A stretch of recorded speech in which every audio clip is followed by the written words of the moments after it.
The air in the funeral home was thick with the scent of lilies and unspoken grief. Nolan's face, serene in death, held a haunting familiarity, like a photograph from a happier time. But the chilling message scrawled on the back of the family photo, resting on his chest, shattered the illusion of peace. "Run away now," it warned, sending a shiver down my spine. As I turned, my mother-in-law's cold gaze met mine, and I knew this wasn't just a funeral. It was the opening act of a nightmare. "Please wake up," I whispered, gazing at my husband's serene face as he lay in his casket. His peaceful expression almost fooled me into thinking he was merely asleep, ready to stir at any moment. "Well, off I go," his cheerful voice echoed in my mind, bidding farewell to me and our daughter before embarking on his business trip just 2 days prior. Little did I know it would be the last time I heard his voice. His sudden departure from this world, by his hand, left me in disbelief. No matter how desperately I called out to him, he remained silent. His once warm presence now felt as cold as ice. As I struggled to come to terms with the grim reality, something caught my eye, a solitary photograph resting on his chest. It was a family picture, but one I didn't recall placing there. Who could have placed it, and why? Intrigued and unnerved, I picked up the photo, turning it over to find a chilling message scrawled on the back. "Run away now." A shiver ran down my spine as I turned to find my mother-in-law's cold gaze fixed upon me. At that moment, I realized I had unwittingly stumbled into a nightmare from which there was no easy escape. I'm Ophelia, 34 years old, and my journey through life has been marked by both tragedy and love. Losing both my parents in a car accident while I was still in college left me feeling utterly alone in the world. The weight of grief seemed insurmountable. Fortunately, Nolan, my boyfriend at the time, became my pillar of support. After graduating, we tied the knot, finding solace and happiness in each other's company. Our little family expanded with the arrival of our daughter, Ember, who brought immeasurable joy into our lives. Our family circle extended to include my mother-in-law and brother-in-law, forming a tight-knit support system. Sadly, the passing of my father-in-law a year ago left a void in our hearts. His sudden demise, attributed to what was initially termed an illness, but revealed to be a fatal heart attack, shook us all profoundly. Despite the loss, financial worries never haunted us thanks to the prosperous business my in-laws managed. Originally, my father-in-law had envisioned his capable and compassionate younger brother taking the reins as CEO. However, fate intervened, claiming him before his plans could materialize. Consequently, the responsibility fell upon my brother-in-law, the eldest son, to lead the family's business legacy forward. Dad wanted me to take over, but I couldn't possibly do that over my older brother. "I'll support him." My husband's reverence for his brother ran deep, leading him to gracefully step aside from the CEO position. His respect for family hierarchy was unwavering. My brother-in-law, in turn, displayed genuine kindness towards me, often engaging in friendly conversations while our bond blossomed. My interactions with my mother-in-law were marked by a noticeable strain. Initially, my mother-in-law extended warmth towards me, even bonding over cooking sessions, expressing how much she cherished our time together. Her affectionate gestures painted a picture of familial harmony. However, with my father-in-law's passing, a frosty silence enshrouded her demeanor. Both my husband and I felt the chill of her withdrawal. Her once warm gaze now evaded ours. Even her daughter, Ember, accustomed to adoration as the first grandchild, faced her grandmother's icy reception, met with disapproving glances and curt responses. "She used to be such a sweet person," my husband lamented, his disappointment palpable. Witnessing his distress, my heart ached with sympathy. "Something seems off about Mom," my husband voiced his concerns, furrowing his brows in deep contemplation. "She's glaring at me as if I'm her enemy. Could she think we're after her assets, or maybe she's unwell?" Despite his introspection, he couldn't pinpoint a plausible explanation for her sudden change in demeanor. The shift first became apparent during my father-in-law's one-week memorial service. Exhausted from the solemn proceedings, we sought respite at her home. However, our tranquility was shattered when we awoke to find our bag of clothes missing from the room. Could it be a bird? I pondered aloud. But the selective disappearance of our belongings cast doubt on that theory. As we scoured the house, a plume of smoke billowed from the backyard, drawing our attention. To our disbelief, we discovered our possessions ablaze, and there stood my mother-in-law. "Mom, did you do this?" we implored, seeking an explanation for her inexplicable actions, but she remained silent. Her wide-eyed gaze and trembling hands betrayed her fear. "Why, Mom?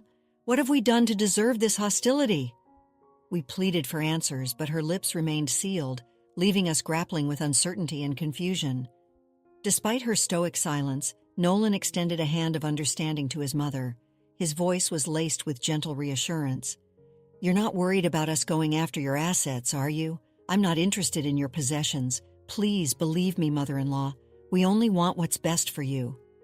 However, our pleas fell on deaf ears as my mother-in-law sternly commanded, "Leave, both of you, and don't return."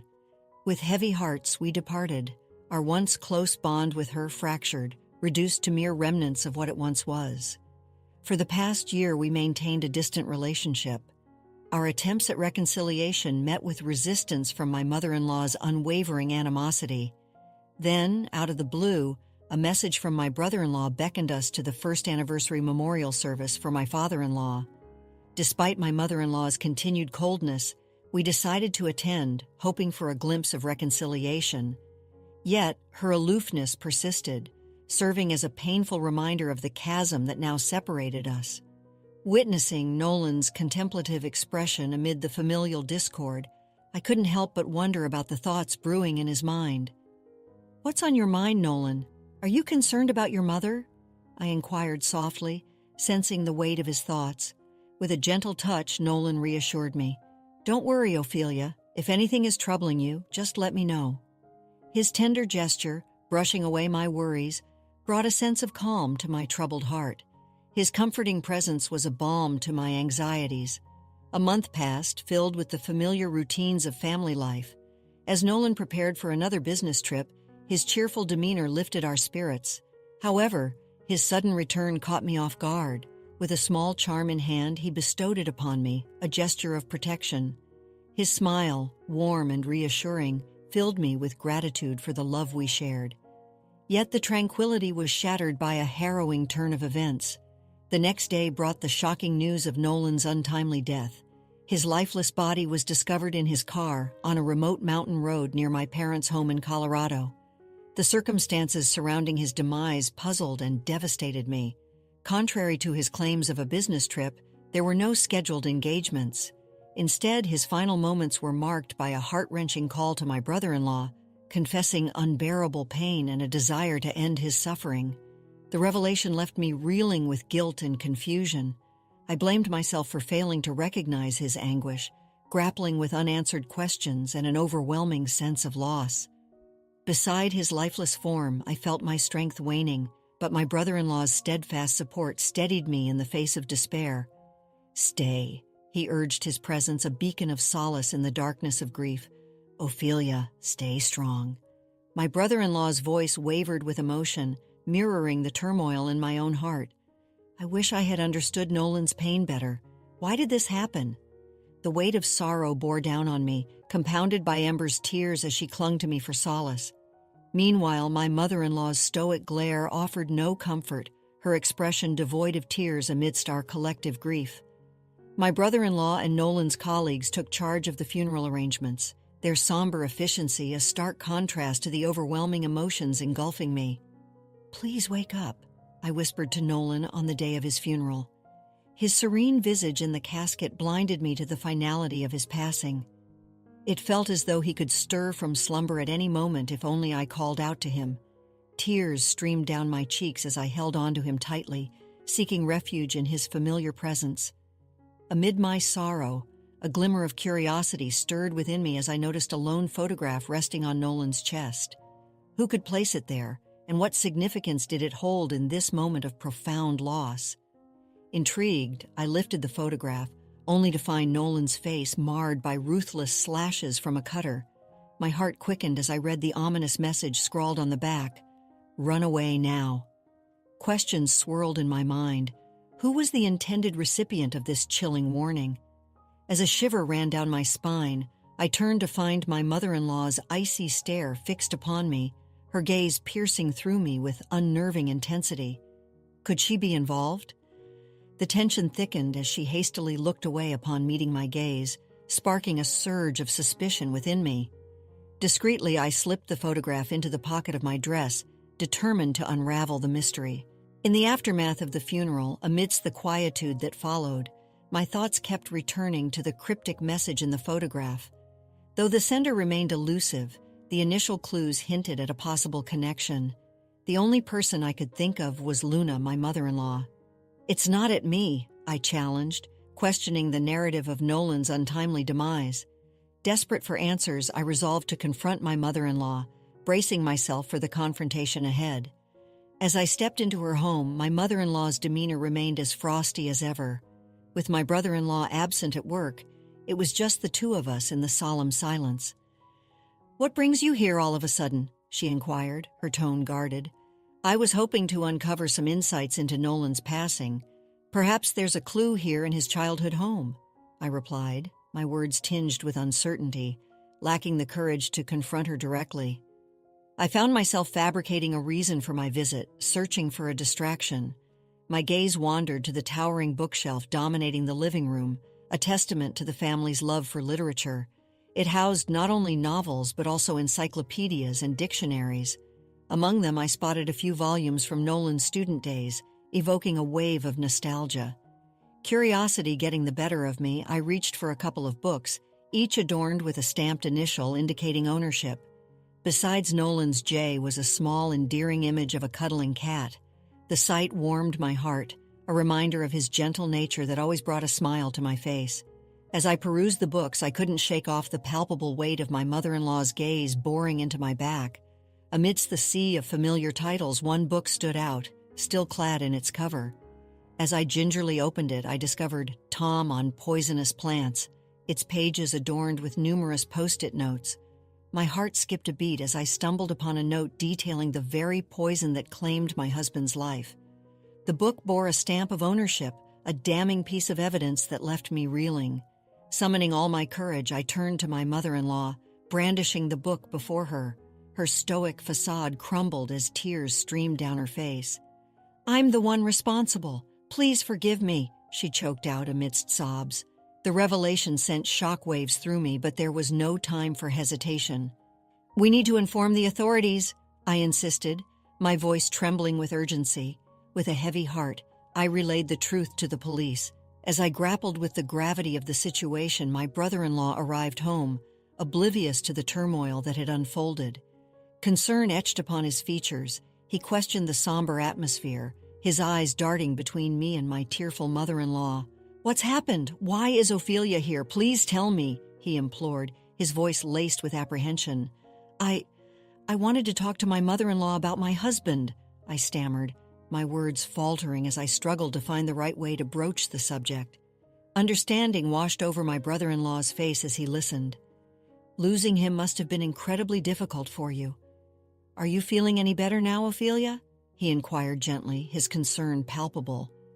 Unable to meet his gaze, I hesitated, grappling with the weight of unspoken truths. Before I could utter a word, my brother-in-law's unexpected confession caught me off guard. "I know this isn't the time, but I've always harbored feelings for you, Ophelia and Ember. She's just so precious to me. Would you ever consider giving us a chance, starting anew?" His words hung in the air, surprising me with their sincerity. I never imagined my brother-in-law harboring such feelings. "Thank you, but I can't even fathom such thoughts right now," I replied, my voice tinged with gratitude and regret. Understanding flickered in his eyes as he accepted my response. Awkwardly scratching his head, he took the photograph from my outstretched hand. "I'm sorry," he murmured, his gaze falling upon the image of my husband's battered face and the ominous message scrawled on its reverse. As the reality of the photograph's contents sank in, my brother-in-law's complexion paled, a gasp escaping his lips. This was inside Nolan's coffin. Who could have done such a thing? His shock mirrored my own as we grappled with the sinister implications of the discovery. "Someone at the funeral may know what happened to Nolan," I mused aloud, the pieces of the puzzle slowly coming together in my mind. "Wait a moment. Nolan took his own life, so there's no perpetrator to speak of," I reasoned, trying to quell the rising unease. However, my brother-in-law appeared perplexed, his agitation palpable as he shifted uneasily. But in my dreams, Nolan's voice echoes, accusing someone of betrayal and expressing hatred, I divulged, watching as his eyes widened in shock, his features contorting with alarm as if confronted with a horrifying revelation. And I found this, I continued, retrieving the damning evidence from the living room bookshelf. As I handed him the book on poisonous plants with incriminating notes, his expression morphed into one of profound concern, realizing the gravity of the situation. I presented the book on poisonous plants that I had discovered earlier, pointing out the bookplate bearing my brother-in-law's name, indicated by the stamped letter K. "What are you insinuating? Are you suggesting that I murdered my brother?" my brother-in-law demanded, his voice tinged with disbelief. Instead of answering, I pressed on with my revelation. Beside me, my mother-in-law remained silent, her gaze fixed on the unfolding drama. "And there's more," I declared, retrieving the charm my husband had given me. Carefully, I extracted a letter concealed within its contents. The letter sent shockwaves through the room. "Hey, pause for a moment. Would you care to support us? Like this video and subscribe for more? Now let's dive back into the story." "My brother killed our father with a poisonous plant," I announced, my voice trembling with the weight of the truth. Amidst the somber atmosphere of my husband's funeral, I had come to the charm he had gifted me, finding solace in its tangible reminder of his love. "Yes," I held it, a faint suspicion nudging at my consciousness. Could there be something hidden within? "From the outer covering, that's hardly substantial evidence," my brother-in-law scoffed dismissively. As I retrieved a small object concealed within the charm, I undid it. I produced my phone and played a video that revealed a damning conversation between my husband and my brother-in-law. In the footage, my brother-in-law confessed to intentionally ending his father's life. He assured my husband that he harbored no ill intent toward our family and vowed to turn himself into the authorities. It was a shocking revelation that left me reeling with a mixture of regret and fury. My husband, in an act of foresight, had clandestinely recorded the conversation by setting up a camera in their parents' house, a fact detailed in the accompanying letter. As I absorbed the gravity of the situation, my heart burned with a potent blend of emotions. "You admitted your crime to my husband, then urged him to turn you in, only to take his life with the same poisonous plant, didn't you?" I confronted my brother-in-law, the weight of betrayal heavy in my voice. "Nolan trusted you until the very end. Why would you commit such a heinous act?" As I pressed him for answers, my brother-in-law's demeanor shifted. His once gentle countenance contorted into a terrifying visage as he clicked his tongue in frustration, his eyes flashing with anger. In that tense moment, my mother-in-law's anguish erupted into tears, her sobs filling the room. "Why? How could you do something so cruel?" she cried out, her confession echoing the painful truth of her complicity. It dawned on me then that the origins of this tragedy were rooted in the bond between the brothers. Despite their closeness in childhood, resentment had poisoned my brother-in-law's heart over time, leading to a series of petty pranks aimed at undermining his talented younger sibling, Nolan. My in-laws had always maintained strict discipline with my brother-in-law, aware of his penchant for mischief. Despite this, Nolan never harbored any resentment towards his brother, instead choosing to admire and support him. This unwavering loyalty only deepened my mother-in-law's sense of dismay. Following my father-in-law's sudden demise while tidying the bookshelf, my mother-in-law stumbled upon a book detailing poisonous plants. Despite the diagnosis of a heart attack, Nolan had never displayed any prior heart issues during his medical checkups, leaving me with a lingering sense of unease. It was then that she noticed a bookmark nestled within the book, detailing the exact symptoms my husband had experienced before his passing. A revelation that sent shockwaves through me. Even more alarming was my brother-in-law's intense fascination with the book on poisonous plants, a detail that did not escape my notice. To add to the growing list of unsettling discoveries, my mother-in-law unearthed a photograph of Nolan's disfigured face hidden within the pages of the book, further deepening the mystery surrounding his untimely demise. Despite her suspicions, my mother-in-law hesitated to confront my brother-in-law without concrete evidence, knowing he would likely deny any wrongdoing. At my father-in-law's memorial service during our visit to the family home, My mother-in-law was visibly shaken to discover my brother-in-law burning our belongings. Fearing for our safety, she chose to distance herself from us, her demeanor growing cold and distant. In a moment of desperation, she confided in me, her voice strained with anguish as she explained her actions. Her face etched with worry lines, I struggled to find the right words to comfort her. Even after we stopped visiting, she recounted how my brother-in-law's behavior grew increasingly ominous. He muttered to himself, "I have to do something about Nolan," leaving me deeply concerned. I recounted how I had tried to warn my husband at his first memorial, using the photo from the book about poisonous plants as a covert means of communication. I had also whispered to Nolan about the possibility that his brother, Ken, may have been responsible for their father's death. Unfortunately, it seemed her attempt to warn my husband had backfired. If he hadn't been aware, he might not have confronted my brother-in-law, and perhaps things wouldn't have escalated to this extent. My mother-in-law and I were overwhelmed with regret, each of us blaming ourselves for the unfolding tragedy. I struggled to find the right words to respond to her anguish. "It's all because our father refused to let me take over the company," my brother-in-law interjected bitterly, deflecting blame onto our deceased father. "But Nolan always stood up for you, insisting that he couldn't become president by sidelining you." I couldn't contain my frustration. "As if that matters. Both our father and Nolan loved you. There was no need for you to resort to such drastic measures." "What's the point now?" I exclaimed, my voice tinged with a mixture of anger and despair. Defiant, my brother-in-law dismissed our accusations with a chilling expression.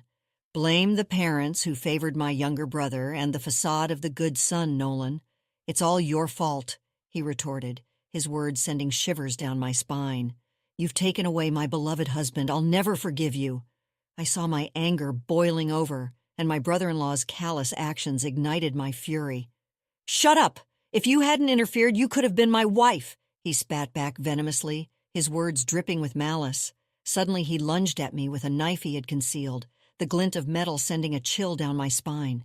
Panicked, I screamed for help and attempted to flee, but he was relentless, swiftly closing the distance between us. With nowhere left to run, I found myself cornered, facing the sharp edge of the blade. Instinctively, I shut my eyes, bracing for the worst. Then a resounding thud echoed through the room as someone intervened to shield me from harm. To my astonishment, it was my mother-in-law. "Mother-in-law, are you hurt?" I gasped, seeing her grimace as blood trickled from her injured arm. "Ken, please stop this madness. Turn yourself in," she pleaded, her voice trembling with urgency. "Shut up, both of you. You're the ones who need to disappear," my brother-in-law snarled, his rage unabated. "Why would you go to such lengths, especially now that you've achieved your dream of becoming CEO?" I implored, struggling to understand his motives amidst the chaos. "I need money," my brother-in-law confessed, his desperation palpable. Despite assuming control of the company, he lacked the business acumen to manage it, burdening himself with mounting debts. Within a year, in a desperate bid to alleviate his financial woes, he resorted to taking out a hefty life insurance policy on my husband, his younger brother. "It's amusing.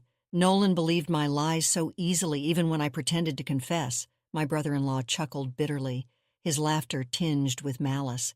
I recoiled in disgust at his callous demeanor, but even in his deceit, he remained cautious, ensuring that Nolan didn't consume the drink he had offered as a farewell toast.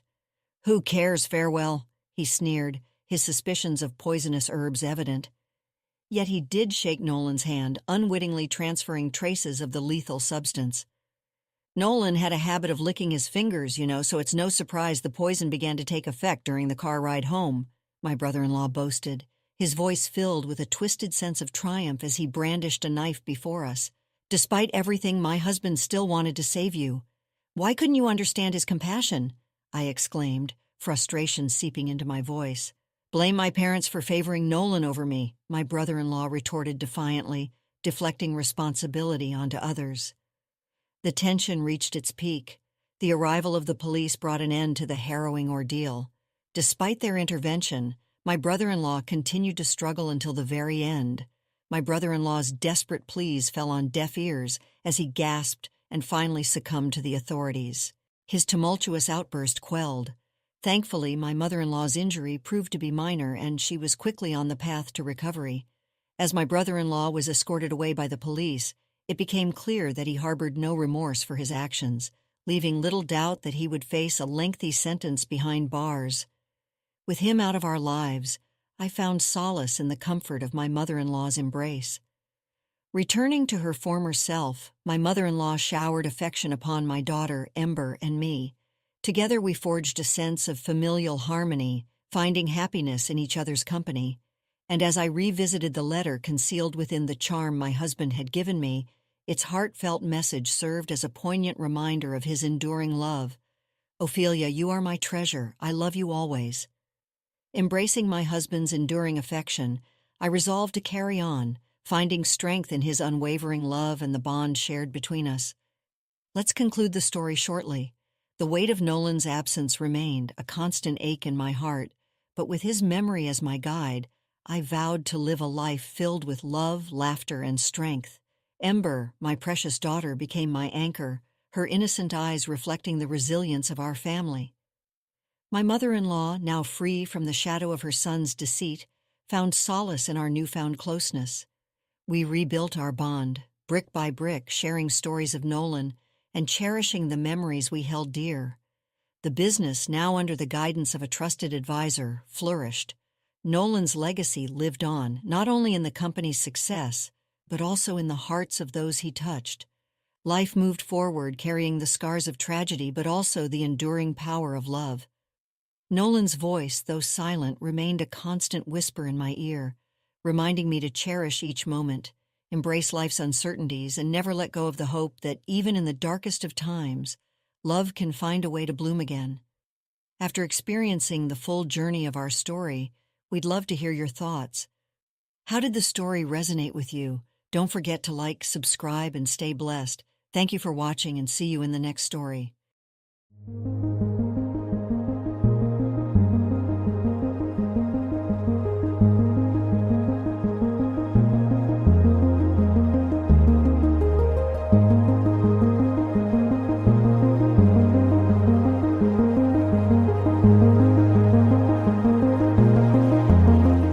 All right, everyone's presentations are done. Nick, the manager, said as he tried to move the discussion forward. Excuse me, I haven't. I recently found out something. Nick interrupted me and began to speak. There's apparently someone in this department who didn't graduate high school and is just a part-timer. Meetings should be for employees only. Absolutely right. His lackey, Mike, of course, agreed with Nick. I'm leaving. After leaving the meeting room, I started to shut down my computer. I noticed that an email had arrived, not in my personal inbox, but in the company's shared email. Thinking, there's no point in speaking up, no one will listen, I went home quietly. The next day, I heard a commotion from Nick's desk. He was staring at his computer screen, his face pale. Nick! Is something wrong? Mike looked at the screen with him. And he turned even paler than Nick. Why is he so angry? Knowing the reason for Mike's distress, I thought to myself, serves them right.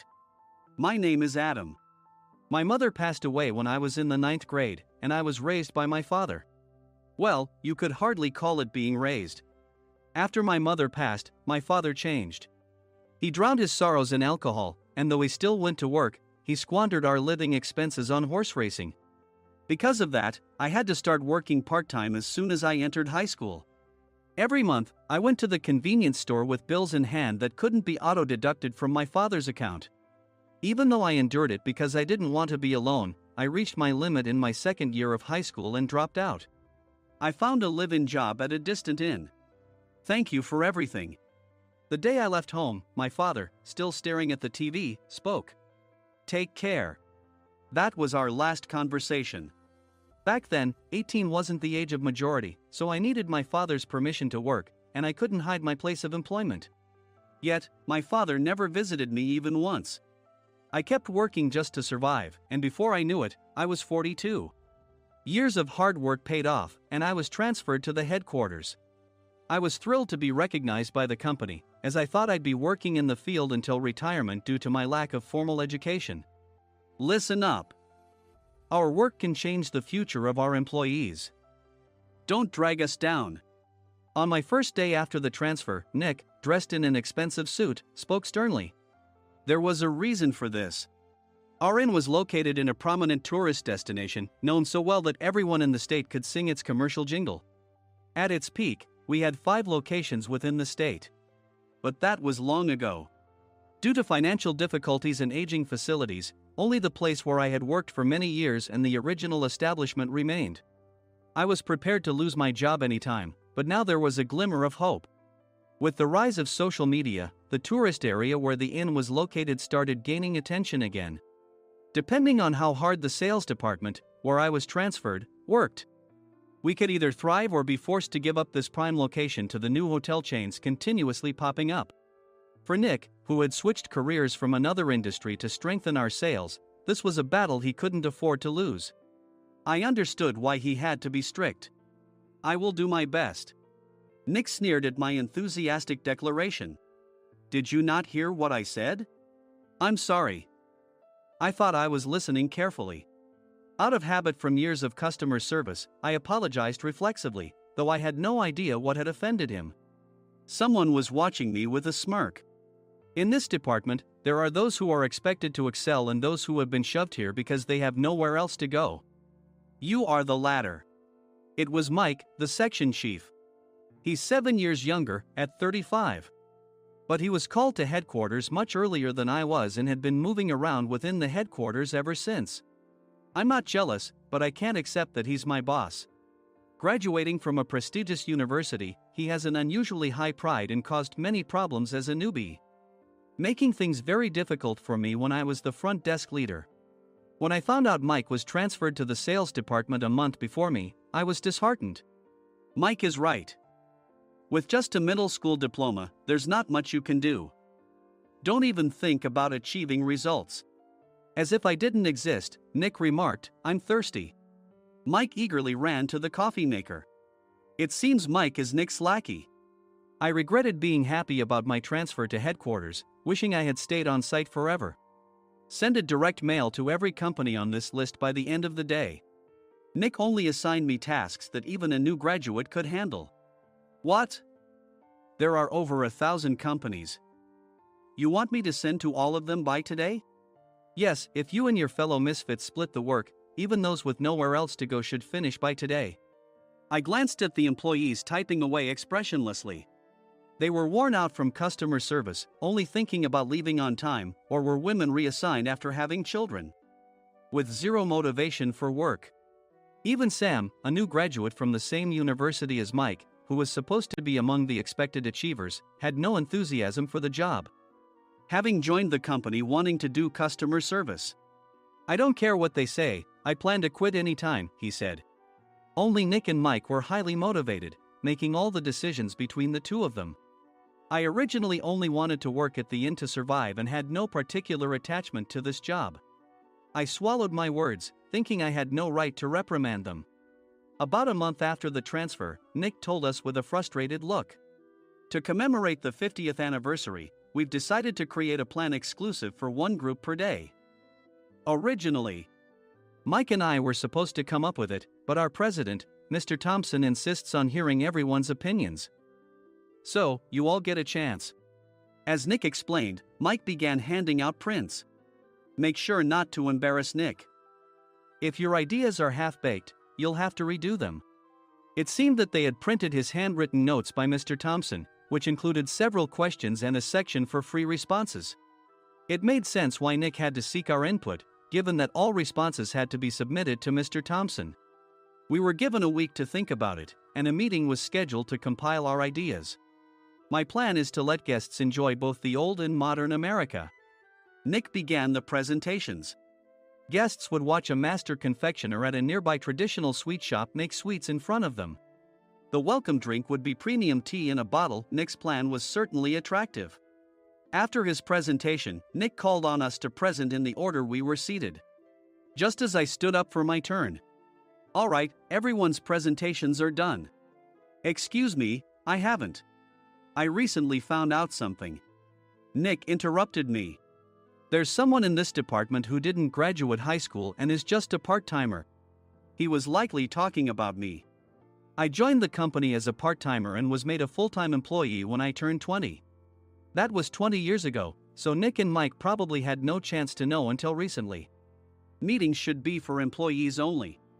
Absolutely right. After that, Nick kept creating opportunities to solicit everyone's opinions, purposefully excluding me from speaking. The meeting unexpectedly heated up and went past the scheduled end time. A few people asked to leave, and the discussion continued with the remaining few. Still here? Normally, you'd leave in that situation. Though I had no attachment to the job initially, hearing kind words from customers made me want to make them happier. For someone like me, with nowhere to go, the inn was my home and customer service was my life. I felt pathetic about my current self. I'm leaving. I left the conference room and started shutting down my computer. I noticed an email had arrived, not in my personal inbox, but in the company's shared email. Thinking no one would listen to what I had to say anyway, I quietly went home. The next day, while preparing the DM as instructed, I heard a commotion from Nick's desk. In his haste to stand up, he hit his knee on the desk. He stared at his computer screen, his face pale. Nick! What's wrong? Mike, thinking he should be the first to rush over, approached Nick while still wearing his coat. He peered at the screen with Nick. And he turned even paler than Nick. Why is he so angry? Who is responsible for this company? Nick, more irritated than ever, asked, and Mike answered without checking. Probably Sam. Sam wasn't there because he was attending a morning training session for new hires. Nick gave up on getting angry and returned his gaze to the screen. They were looking at an email that arrived right after the end of the working day yesterday. Apparently, no one, including me, had checked it before leaving. The email was from a large company that used us for their annual employee trips. The president and executives of that company also frequently used our services personally. President of the company, Mr. Mason himself, had declared that neither he nor his company would ever use our services again. Well, some companies cancel their employee trips or stop using our services due to financial struggles. Let's just move on. Mike kept wiping the sweat from his forehead with a handkerchief. Knowing why Mike was so agitated, I quietly watched their interaction. Do you know how much revenue we get from that company? We can find other guests to fill the rooms, but we'll lose the banquet costs, gift shop revenue, rental car fees, and more. Moreover, the gifts were supposed to be prepared by the traditional confectionery shop involved in Nick's proposed plan. If it's known that we incurred such a huge loss at this critical time, Nick's position in the company would be jeopardized. Nick took a deep breath, seemingly trying to calm himself. All right, Mike. Go to New York right now and apologize to Mr. Mason. What? You're coming with me, right? I have urgent work to do. I trust you, which is why I'm entrusting this to you. Please. Mike, believing Nick's sincerity, agreed with a determined look on his face, saying, yes. That's Nick for you. Even if Mike went to apologize, Nick would shift all the blame onto him if the client didn't change their mind. Well, it was Mike's fault to begin with, so it served him right. About 3 hours later, Sam answered a call from somewhere and repeatedly apologized, saying, I'm very sorry. Everyone watched to see what was happening.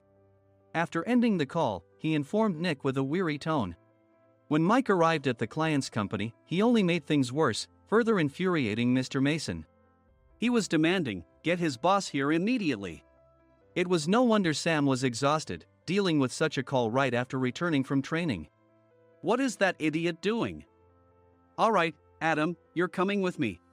If sacrificing Mike didn't work, then I must be next. Normally, I'd want to refuse at all costs, but I saw an opportunity in this situation. If I can be of assistance, I'd be happy to join you. I immediately followed Nick, and we flew to New York. When we introduced ourselves at the reception, it became clear how serious the situation was. As the receptionist personally escorted us to the president's office. Angry voices leaked through the door, making both Nick and me uneasy. Excuse me. I'm Nick, the supervisor. I understand my subordinate has caused you trouble, and I deeply apologize. Nick, with his experience in the corporate world, knew enough to offer an apology before excuses. However, his customer service skills left much to be desired. I sighed as I saw Mike trembling like a small dog in the corner of the room. What kind of training are you giving your subordinates? Mr. Mason glared at Nick with a red face. The intensity of his gaze made even Nick take a step back. Regrettably, I joined this company only 2 years ago and was unaware of Mike's issues. I should have identified his shortcomings sooner. Indeed. I should have realized sooner. No sensible person would come to apologize and then give a lengthy presentation on the drawbacks of not using their inn. Nick froze, his mouth slightly open. Suspecting the worst, I picked up the documents that had fallen to the floor. It seemed Mike hastily prepared these documents on the plane, listing the disadvantages. Disadvantage 1: if you change the venue for the company trip, employees might suspect it's for cost-cutting reasons, leading to a negative impression. Reading it aloud half-jokingly, Nick snatched the papers from my hand and checked the contents with a furious expression. Among the stack of documents was a receipt from a nearby convenience store's copy machine. I felt a pang of dread, hoping he hadn't shown the receipt as well. What do you think he said when I asked what kind of nerve he had to do this? I'm very sorry. Faced with the dire situation, Nick must have thought there was nothing left to do but apologize. In a voice smaller than I'd ever heard from him, he uttered words of apology. He said, "I'm a Harvard graduate. I don't believe I said anything wrong." Mike! What have you done? Forgetting his plan to pin the blame on Mike, Nick yelled loudly, even in front of Mr. Mason. "I didn't do anything wrong." "You're still saying that? Look at him." Mike pointed at me with a shaking hand. "I was assigned to headquarters in my 20s and now I'm a section chief. This guy only made it to headquarters at 42. Everything I've done proves I was right. So why are we losing the contract?" Having said his piece, Mike collapsed to the floor. "Of course. You were sent there because you had nowhere else to go." Mike never expected to hear such words from someone he looked down upon. He lunged at me, and Nick hurriedly stepped in to stop him. "Mr. Thompson told me Mike is a quick thinker, and to take good care of him." There's no way he was pushed aside. "Don't make things worse here. He didn't say quick thinker, he said only quick-witted, didn't he?" I don't remember that part." I recalled the many troubles Mike caused when he was a newbie. When Mike was on the front line, his pride was so high that he never apologized to customers. Customer service, especially in our job, doesn't work alone. It brings both good and bad situations. If the front staff or housekeepers made mistakes, or the cleaning company didn't properly clean a room, one had to apologize to the customers regardless of personal fault. Mike, in such situations, would never apologize, insisting he wasn't at fault. This often angered customers, and as the front desk leader, I frequently had to apologize on his behalf. He caused complaints and disrupted operations, which is why he was quickly moved to headquarters. In departments where he didn't interact directly with customers, his quick thinking was beneficial and things went well. But it seemed his flaws were starting to show. Corporate reservations are supposed to be entered into the system by the sales representative. But a quick check yesterday revealed that more than 10 items were missing from the client's reservation. The handover document clearly stated what needed to be prepared. Why didn't you enter it into the system? Why do we have to give them special treatment? Filling rooms near the banquet hall, setting up all the food in advance. Specifying the brand of wine, they're too demanding. No wonder he always angered customers, I thought, feeling a headache coming on. Grouping them in rooms near the banquet hall is for our benefit too. It makes it easier for the staff to set up beds and serve breakfast since everyone's schedule is synchronized. As for the other requests, Mr. Mason suggested them to lighten our load. I didn't know that. Nick finally seemed to realize that Mike was the one who had angered the client.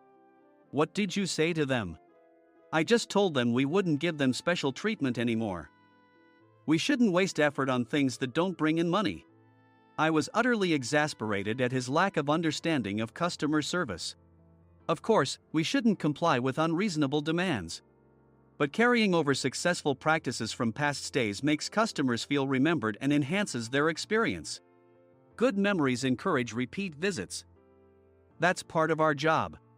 I looked down at Mike, who was sitting on the floor. In our job, nothing is a waste. Mr. Thompson likely moved you to the sales department, hoping you'd finally understand this. How do you think he feels now that you failed to meet his expectations? Mike, tears in his eyes, fled the president's office. I was amazed he still hadn't apologized. You have it tough, Adam. It's okay, we're all employees of the same company. I deeply apologize for this disrespectful incident. Especially after all the care you've shown us. If it weren't for you, Adam, I really would have stopped staying here. When I heard you were moving to the sales department, I was willing to reconsider if you handled it. Seeing us talk so amicably, Nick's face contorted. Do you two know each other? Adam's service is excellent. I always requested him specifically. Normally, we don't accept specific staff requests, but we made an exception for Mr. Mason, adjusting my shifts accordingly. He had personally stayed at our hotel just before my transfer, and during casual conversation, I mentioned, I'm moving to the sales department soon. If I hadn't told him then, things could have been much worse. Please continue to take care of us. I look forward to it. On the return flight, Nick awkwardly offered me a can of beer. It's still working hours. Of course, I had no intention of forgiving him for a single beer. Nick might try to pin everything on Mike and avoid any consequences. While pondering this, a startling fact came to light. Nick, the tea bottles for the plan have arrived. I handed Nick a bottle labeled with our inn's name. They look good. What are you talking about? These are plastic bottles. I had assumed we would use the trendy, high-end bottling tea. But what arrived were ordinary plastic bottles of tea with customized labels. The only unique aspect was the label, which had the inn's name, making it look customized. Upon further investigation, I discovered that a substantial amount of money was set to be paid to the tea company. It was priced like bottling tea. Does this plastic bottle really cost $100 each? The tea inside is specially blended for us. The extra cost is for that.